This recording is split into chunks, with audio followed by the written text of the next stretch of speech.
Hey guys, Danny Johnson here, and today we're going to be installing a new water pump as well as burping our coolant system. This is on our 2015 Yukon Denali with the L86 6.2 liter, but it should be the same with the 5.3 liter for about the same generation, 2014 to 2020. We do want to make sure that the car has completely cooled down before we work on it. We're going to start with a 10mm socket, and it helps on an extension like this. We're going after the negative battery terminal. So we're going to go ahead and remove this. It's always a good idea to remove the negative battery cable because you can still blow fuses when you have power hooked up, even when messing with just sensors about things. So we're going to go ahead and come over to the airbox now. Just have a flat screwdriver here. We're going to undo that clamp. We're going to come over here and you're going to push on the bottom of this tab to slide off this little hose here, and there's another one on the other side, so just push down and slide those away.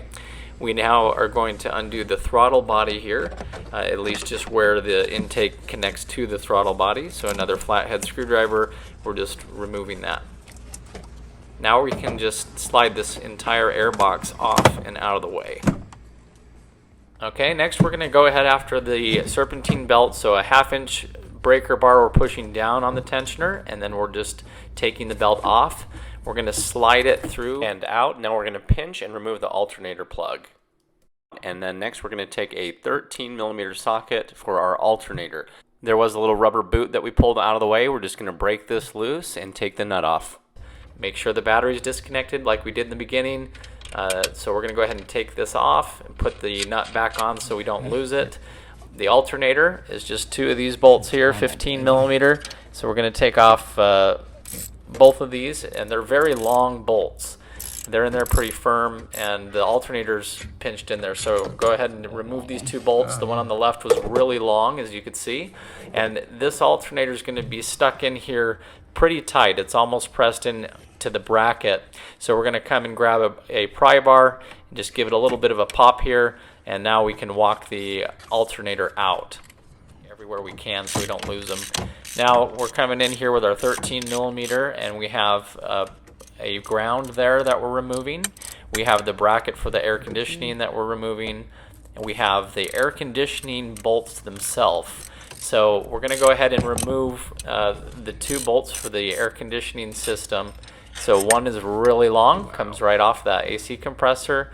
There's a really deep one here, a 15mm. And so that's going to be another really long bolt for our alternator bracket. And we're going to take a 5mm socket that's really small. We're putting it on the front of this air conditioning one, and we're taking the stud itself out. Okay, so that had a nut on the front of it. Now we took the stud itself out, and we can basically pry on this and get this alternator bracket off. But it was attached to the air conditioning as you just saw us remove it. So now we have the alternator bracket out of the way. Cooler lines. Okay, now we're going to bring in a little funnel here. We're going to drain the coolant out of the radiator. So the upper hose here, we're going to get a lot of it out. We're going to also take our pliers and take off these 2.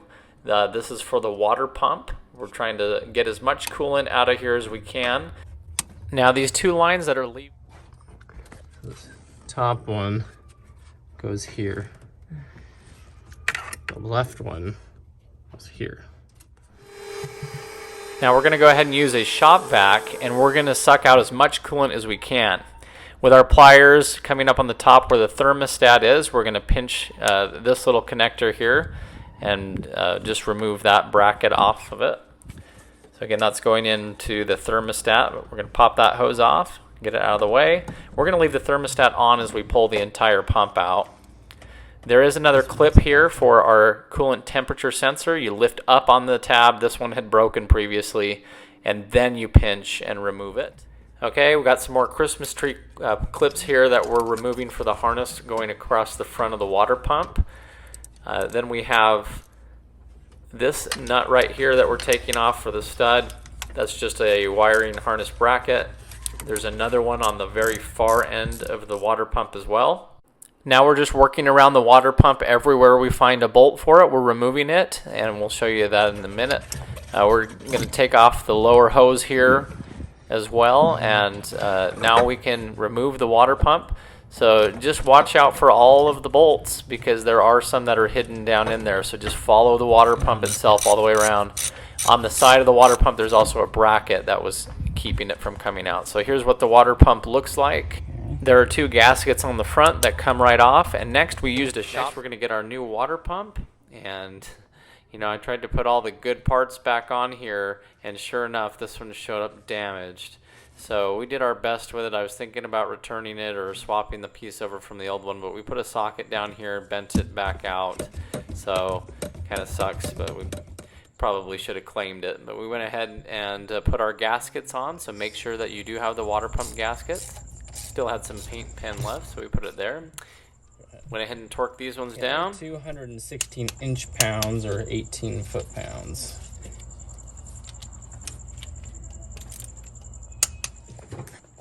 Next, we installed the bracket here on the side of the water pump. There's one on the top of the water pump as well as we follow this harness down, and one right next to the thermostat. And this little Christmas tree into there. Christmas tree into there. Then we have our temperature sensor. Yeah. That one's there, and I need a piece. Right side, left side, left side.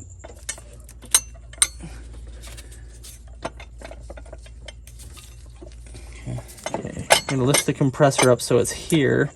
Okay, for the alternator bracket, we put the 15 millimeter bolt in here and here. That's going into the cylinder head. So then what we're going to do is lift the air conditioning compressor up into place.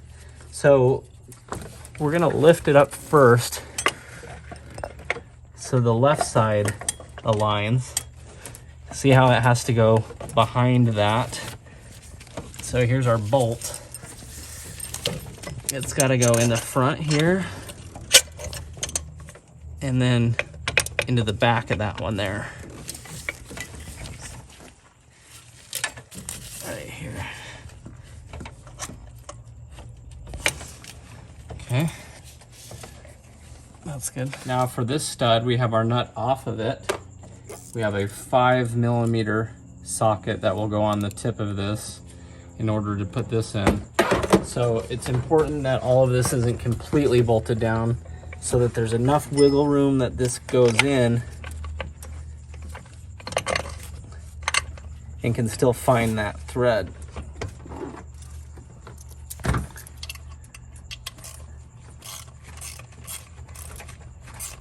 Kind of wiggle it and push it. Okay, 13 millimeter there. Now our nut goes on.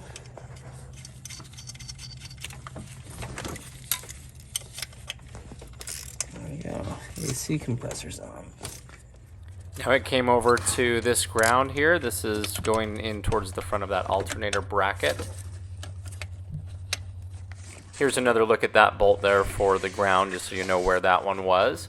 Now we're going to bring in our alternator. You have a longer bolt on the left, the shorter one on the right. This one is wedged in there kind of well. You may have remembered when we removed it, we kind of had to use a pry bar to get this out of here. So we're going to set this down in here the best that we can, but it will take a little bit of tapping. We got a rubber mallet to give it some persuasion. Just kind of hit it down, see how it goes in. On the left hand side, we got it mounted first and just put the bolt in, but not tighten. Then a few whacks with a rubber mallet, and we started to work it down into the other side there.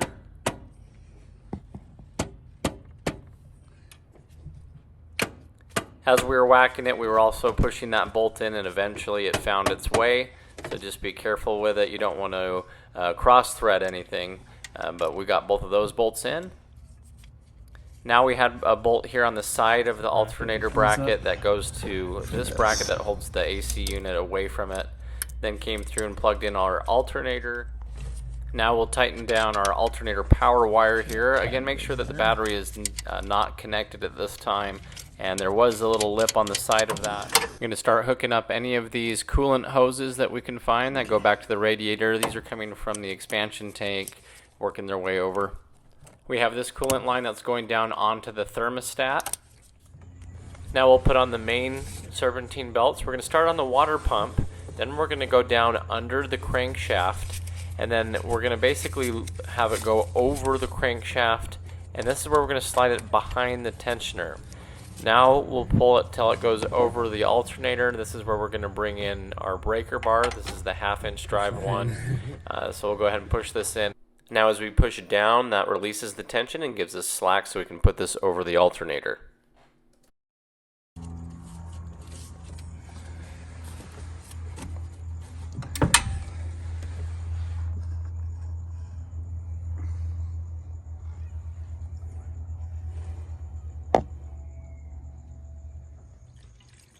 Now as we add the coolant into the system, we're going to start with the radiator, fill it up first, and then do the rest. So we filled in this hose. It's starting to come out here, so the radiator's full. We're now going to put this onto the water pump. There we go. Put our clamp on here. Now we're going to continue to fill from here and even the degas until it starts coming out of the thermostat. So take the degas one. It's already off, but just remove the cap there. Okay, we're filling, this is a high point, and it's starting to come back up the degas bottle, and it's going to be coming out of here pretty soon at the thermostat. Now just go back through and look everywhere you can find a clamp for the hoses. There's going to be some on the lower part of the radiator, the upper part, and from the degas bottles. Just keep filling it, squeeze the hoses, you'll see it kind of burp some air out, and then we're going to make sure that on the degas bottle we do fill that to the full level line, and drive the car around with the heater on full blast, and then you'll notice maybe that line has come down a little bit as it continues to burp, so you just want to keep an eye and keep adding it to the cold fill level. Now we can bring our air box back in, and so we're just putting it in place and tightening it down on the worm clamps. We've got the one over here as well. We did not take out the mass airflow for this video, but I have to show you plugging this in or it's going to drive me crazy. So I'm just going to plug this back in. For our vacuum hoses, we just push them from behind here until they click into place. Have one on each side here.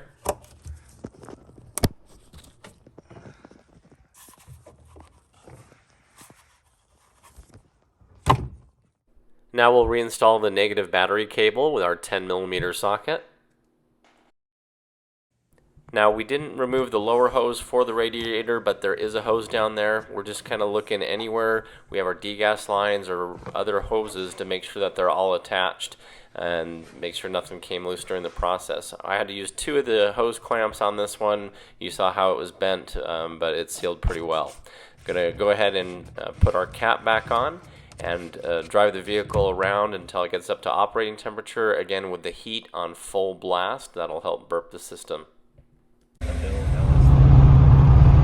sure they're a little low from sitting. I drove the so they look pretty good there. Have it running perfectly smooth. So hopefully this video helps you out. I hope you guys enjoyed it, and check the video description for more information on all this. If you're new to the channel, feel free to subscribe. I have a whole bunch of videos on the Yukon, and we'll keep you updated. Thanks guys.